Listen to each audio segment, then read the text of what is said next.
नमस्कार दोस्तों, राधे राधे, सुप्रभात। कैसे हैं आप सभी लोग? उम्मीद है कि आप सभी लोग अच्छे हैं और एकदम स्वस्थ और मस्त हैं। तो दोस्तों, आपने मेरा जो पिछला ब्लॉग कल का देखा था, जस्ट उसके बाद से ही यहाँ से दूसरा ब्लॉग शुरू हो गया था। और जो पुताई वाले भैया थे वो जा चुके थे। अभी इन दीदी का काम है क्योंकि पुताई का काम कंप्लीट हो चुका था। और ये आई हुई है हमारे यहाँ कुम्हारन, क्योंकि सबको पता है कि अब आ रही है अक्षय तृतीया। तो हमारे यहाँ अक्षय तृतीया के दिन लिए जाते हैं नए मटके और ये पुतरिया ली जाती हैं। हमारे यहाँ तो पुतरिया ही बोलते हैं, आप लोग क्या बोलते हैं ज़रूर बताना। तो ये मटके नए खरीदे जाते हैं और इनमें भरा जाता है पानी और इसकी की जाती है पूजा। वो ही ब्लॉग मैं आप लोग के साथ शेयर करूँगी। वैसे मेरे पुराने चैनल पर भी वो ब्लॉग डले हुए हैं, पर मैं इस चैनल पर दोबारा से नए सिरे से शुरू करूँगी। तो वैसे तो मेरे यहाँ पुतरिया की पूजा होती नहीं है, क्योंकि उसी दिन मेरी सासू माँ शांत हो गई थी और वो शांत हुई थी 1:30 बजे करीब। और पुतरिया की जो पूजा पाठ होती, शादी ब्याह होता है, वो शाम के समय होता है। तो मैं जब मटके की पूजा सुबह करती हूँ ना, उसी समय पर मैं यहाँ पुतरियों की भी पूजा कर लेती हूँ। और हमारे यहाँ एक रिवाज है कि मटके जो है, नया मटका खरीद के, जैसे शहरों में देखा है ना कि खरीद के उन लोग भर लेते हैं, यूज़ करने लगते हैं। हमारे यहाँ जब तक अक्षय तृतीया नहीं होती तब तक नया मटका भरा नहीं जाता है। और हम लोगों को यहाँ, अब आप लोग सोच रहे होंगे कि अभी जो मटके भर रहे हैं तो वो कौन से मटके हैं, तो वो मटके पुराने वाले ही हैं। जैसे इन मटकों की पूजा होगी, इनको फिर हम लोग रख देते हैं, क्योंकि अभी हम लोग पिछले साल जो अक्षय तृतीया में जिन मटकों की पूजा हुई थी उनको भर रहे हैं। तो ये मटके जैसे कि तैसे रखे रहेंगे, फिर इन्हीं मटकों की पूजा होगी अगले साल। अगले साल इनमें पानी भर लेंगे, तब तक फिर दूसरे मटके आ जाएंगे। तो हमारे यहाँ गांव में ना ये लगी हुई होती हैं, ये हर साल हम लोगों को मटका ला कर देती। इसके बदले में इनको गल्ला देना पड़ता। गल्ला यानी गेहूँ के टाइम पे गेहूँ, धान के टाइम पे धान। बट मैंने इनको गल्ला नहीं दिया था, मैं इनको पैसे ही दे दूँगी, क्योंकि मैं अनाज वगैरह ज़्यादा देती नहीं हूँ। क्योंकि आजकल ये लोग भी बड़े होशियार हो गए हैं, गल्ला भी लेते हैं, उसके अलावा पैसा भी लेते हैं। तो फिर कोई एक ही चीज़ लो, या तो पैसा लो या अनाज लो। अनाज भी दो इनको 15-20 किलो, उसके बाद में फिर पैसे भी दो, तो वो हम लोग को ज़्यादा महंगा पड़ जाता है। इसलिए बेहतर है कि पैसे ही ले लो। और इन दीदी की मदद से मैंने ये इस ट्रंक को यहाँ रख दिया है और चटाई को भी उठाकर साफ़ कर देंगे, क्योंकि इस पर ना मुझे रखना है अभी बिस्तर उठा के। चटाई में काफ़ी सारा कचरा वगैरह है। फ्रेंड्स, आप लोग देख रहे थे, काफ़ी दिनों से मैं कह रही थी कि मुझे अपना रूम सेट करना है, रूम सेट करना है। तो फाइनली जो हमारा स्टील फर्नीचर था उसमें सारे में रंग पेंट हो चुका है। और ये स्टैंड जो मैंने लिया था, काफ़ी दिनों से बता रही थी कि मुझे स्टैंड लेना है। और देखिए आरू इसमें चढ़ने की कोशिश कर रही है और गिर भी सकती है। तो ये स्टैंड भी मैंने मंगाया है, ये 6 खंड का है, आप लोग देख पा रहे होंगे। तो चलिए शुरू कर देते हैं अब कमर तोड़ मेहनत। सबसे पहले उस कमरे के बिस्तर ला के चटाई में रखेंगे, फिर ये ट्रंक लेकर चलेंगे और पूरा सेट करेंगे। चलिए शुरू करते हैं। और मेरी ना हालत काफ़ी ज़्यादा ख़राब हो चुकी थी, क्योंकि आपको बताया ही मैंने शुरू में कि एक दिन में 3 ब्लॉग बने थे। सुबह 5 बजे से रात को मुझे 10 बज गया था लगभग। और अब मुझे करना है ये पूरा कमरा सेट। अब आप लोग कह रहे होंगे कि ऐसी भी क्या जल्दबाजी थी, कमरा आपने रात को ही सेट किया। तो दरअसल मैंने बताया था कि मेरे हस्बैंड बाहर गए हुए थे और वो आ रहे थे, और वो आ जाएंगे तो फिर कहेंगे कि तुमने घर कितना फैला के रखा है। तो मैंने कहा चलो एक कमरा तो सेट हो जाए, क्योंकि हॉल में ना बिल्कुल भी बैठने की उठने की भी जगह नहीं थी, सारा सामान अस्त व्यस्त पड़ा हुआ था। तो मैंने कहा चलो यही काम कर लेते हैं। और होता ये है मेरे साथ में कि जब भी काम करने के लिए, कुछ बड़े काम करने के लिए सोचो ना, मेरे यहाँ आने जाने वाले इतने हो जाते हैं कि बीच में काम को रोक के ना उनके साथ बैठना पड़ता है। और कभी कभी ना गुस्सा भी बहुत ज़्यादा आने लगती है कि यार थोड़ा सा भी तो घर द्वार देख कर तो समझ जाना चाहिए कि यार अभी लोग काम में लगे हुए हैं तो काम ही कर लें।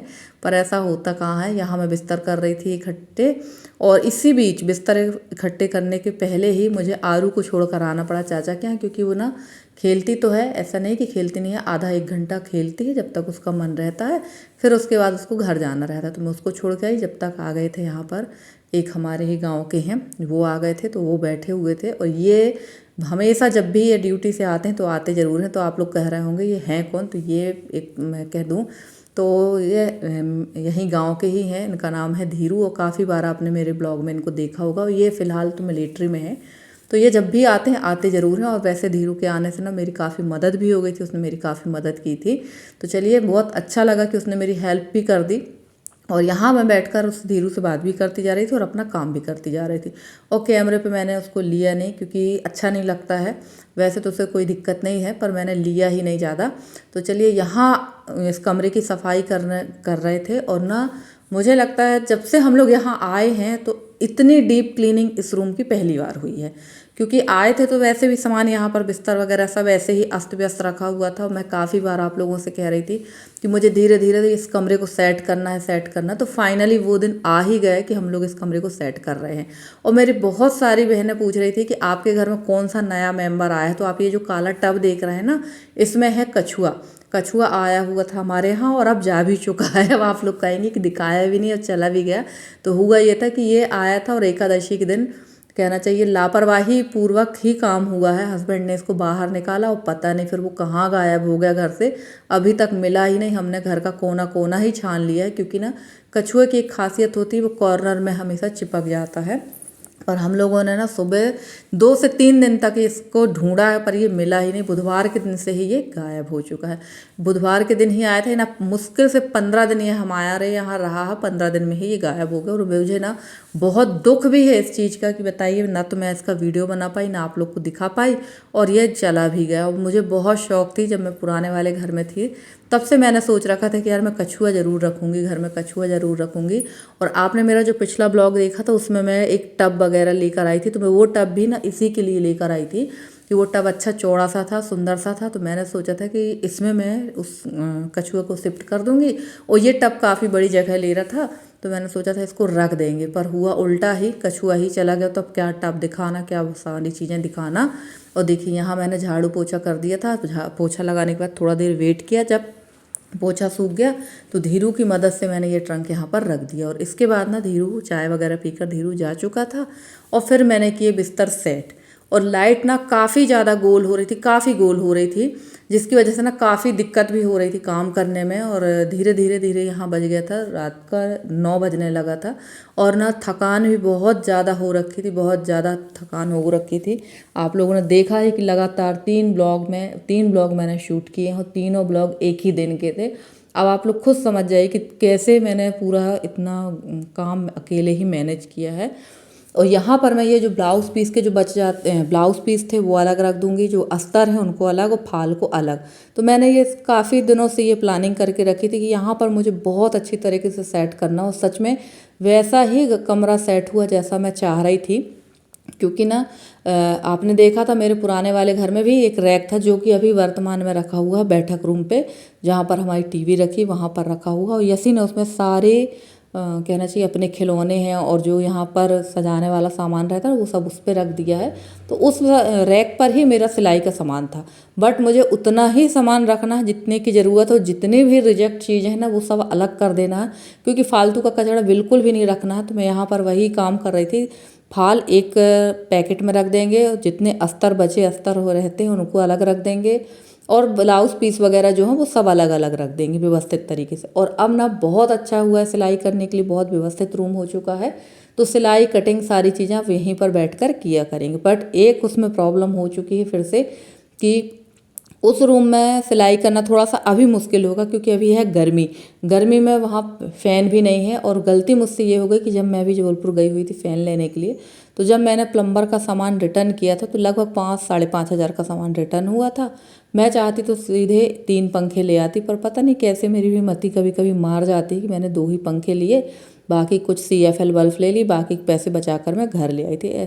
क्योंकि उस समय ये लगता है कि हम अगर एकदम से पूरे पैसे खर्च कर दें तो बाकी कहीं दिक्कत ना हो। तो हम लोगों को काफ़ी ज़्यादा सोच समझ के काम करना पड़ता है हर जगह। और मेरे हस्बैंड का भी कहना यही है कि भाई पूरे पैसे एकदम से खर्च नहीं करना चाहिए, थोड़ी बहुत बचा कर रखना चाहिए।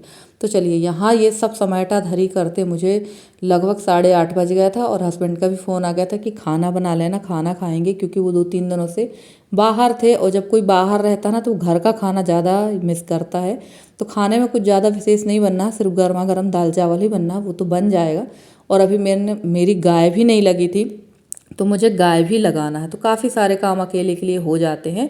और फ्रेंड्स यहाँ मैं आ गई थी इसको सेट करने के लिए। तो आप लोग ज़रूर बताना कि अब मेरा ये वाला रूम कैसा लग रहा है, क्योंकि आप लोग इतने दिनों से सिर्फ सुन रहे थे कि करना है करना है करना। तो चलिए फाइनली वो दिन आ ही गया कि ये काम कंप्लीट हो चुका है। और धीरे धीरे ना मेरे जितने भी रूम है, मेरे 3 बेडरूम है, तीनों बेडरूम मेरे सेट हो चुके हैं। बस जो चीज़ें मेरे पास पुरानी थी उन्हीं को मैंने अच्छी तरह से कहना चाहिए सुधारवा लिया है। उन्हीं को मैंने अच्छे से पेंट वगैरह करवा के उसी से काम चला रहे हैं। और हमारी हेमा बहन ने कहा था कि दीदी अब आपका जो ये सामान है ये LIC की तरह अब इसकी जो लाइफ लाइन है वो बढ़ चुकी है। तो बिल्कुल सही कहा आपने, अब इनकी लाइफ लाइन बढ़ चुकी है। अब ये मेरी ज़िंदगी के बाद भी चलेंगे, सच कहा जाए तो ज़िंदगी के बाद भी चलने वाले हैं मेरी। तो चलिए, यहाँ ये बहुत अच्छा लग रहा था और रैक ना काफ़ी बड़ा आ चुका है और थोड़ा सा हैवी भी है, ये हल्का नहीं है, लाइट वेट नहीं है, थोड़ा हैवी ही है। और लेना मुझे 2 थे पर मैंने एक ही लिया है और अब मैं दूसरा वाला लेने के विचार में नहीं हूँ, क्योंकि ना आप जितने रैक घर पे रखते हैं, जितनी भी अलमारी कबर्ड बनवाते हैं ना, उतना ही ज़्यादा घर में कचरा इकट्ठा होता है। आप ये चीज़ नोटिस करिएगा, क्योंकि ना फिजूल का सामान बहुत ज़्यादा रख जाता है।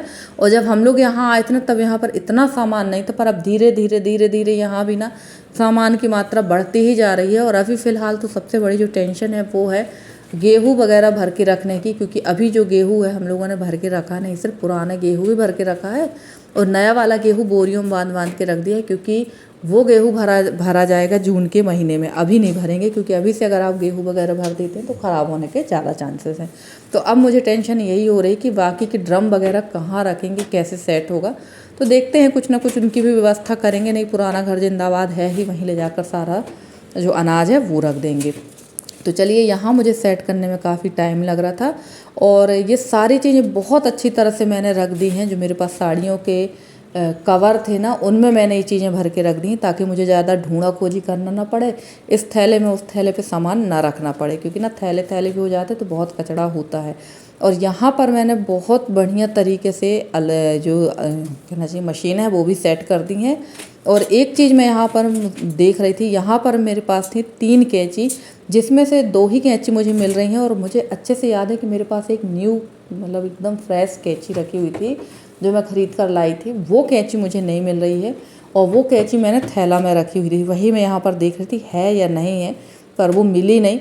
ऐसे सब मिलाकर तो मेरे पास 5 कैंचियाँ हैं, पर 3 कैंची जो हैं बिल्कुल यूज़ में आती हैं मेरे कटिंग करने के लिए। और इन लोगों के हाथ में जो चीज़ मिलती है ये लोग उसी से कटिंग कर देते हैं। तो चलिए, फाइनल यहाँ का लुक देखिए। अब ये रूम कैसा लग रहा है ज़रूर बताना कमेंट करके। अगर आज का ब्लॉग अच्छा लगा तो प्लीज़ वीडियो को लाइक करिएगा, चैनल पे नए हो तो चैनल को सब्सक्राइब करके अपना प्यारा सा सहयोग उसमें बनाए रखिए। और अभी यहाँ की साफ़ सफाई तो हो गई है, अभी मुझे सफाई करना है हॉल की, क्योंकि हॉल भी बहुत ज़्यादा अस्त व्यस्त है। वो उसकी भी मैं आपको थोड़ी सी क्लिप दिखाऊंगी, पर यहाँ की सफाई का मैंने कोई वीडियो नहीं बनाया था, क्योंकि ना मेरे मोबाइल की बैटरी भी जा चुकी थी और डर था कि इसका स्पेस भी भर चुका होगा। तो ये देखिए, हॉल का भी हाल कुछ इस तरह से है। तो अभी करेंगे इसकी सफाई और फिर लगाएंगे गाय और खाना वगैरह बनाएंगे। तो ये सब करते मुझे बज गए थे रात को 11। तो चलिए फ्रेंड्स, आज के ब्लॉग में इतना ही। अगर ब्लॉग पसंद आया तो बगैर लाइक करे मत जाइएगा और कमेंट भी करिएगा कि आज का ब्लॉग कैसा लगा। मिलते हैं आपसे अगले ब्लॉग में किसी अच्छे से कंटेंट के साथ। तब तक के लिए bye bye and take care.